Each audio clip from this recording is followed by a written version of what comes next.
நான் பாலிமரில் வந்து ஒரு நியூஸ் பார்த்தேன். என்ன அப்படின்னு பார்த்தீங்கன்னா, ஒரு ப்ரைவேட் கம்பெனி JB.comன்ற ஒரு ப்ரைவேட் கம்பெனி வந்து குளோபல் லோன்லினஸ்னு ஒரு சர்வே எடுத்திருக்காங்க.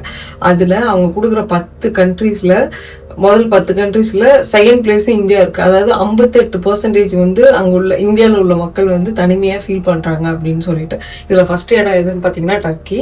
ஸோ இதில் என்ன கன்ஃபியூஷன் அப்படின்னா, லோன்லினஸ் வேற, ஐசோலேஷன்றது வேற. அதாவது நான் தனியா இருக்குன்றது வேற, தனிமையா உணர்றது வேற. நம்ம இந்தியன்ஸ் எப்படி தெரியுமா, எனக்குன்னு யாருமே இல்லைன்னு ஸ்டேட்டஸ் போடுவோம். ஆனால் நம்ம அதை வாட்ஸ்அப்ல 10 குரூப்ல இருப்போம். பிளஸ் நான் லோன்லியா இருக்கேன் அப்படின்னு சொல்லிட்டு நம்ம கூட யாரும் பேச மாட்டாங்கன்னு நினைப்போம். பட் ஒரு 5 மினிட்ஸ்க்கு அப்புறம் நம்மளே கால் பண்ணி வீட்லயோ இல்லை நம்ம பிடிச்சவங்க கிட்டயோ எனக்கே கால் பண்ணல அப்படி சொல்லி கேட்போம். ஸோ இந்த சர்வே உண்மையா பொய்யான்றதை விட்டுருங்க. கொஞ்ச நேரமாவது ஃபேமிலி, ஃப்ரெண்ட்ஸ் இல்லை நம்ம பிடிச்சவங்க கூட டைம் ஸ்பெண்ட் பண்ணுங்க. ஏன்னா வைஃபை கனெக்ஷன் கூட இல்லாமல் இருக்கலாம், ஆனால் ஃபேமிலி கனெக்ஷன் இல்லாமல் இருந்தால் ரொம்ப கஷ்டம். இல்லை பிடிச்சவங்க கூட கனெக்ஷன் இல்லாமல் ரொம்ப கஷ்டம். இவ்வளோ பேசுகிறேன், நானே தனிமையாக தான் இருக்கேன்.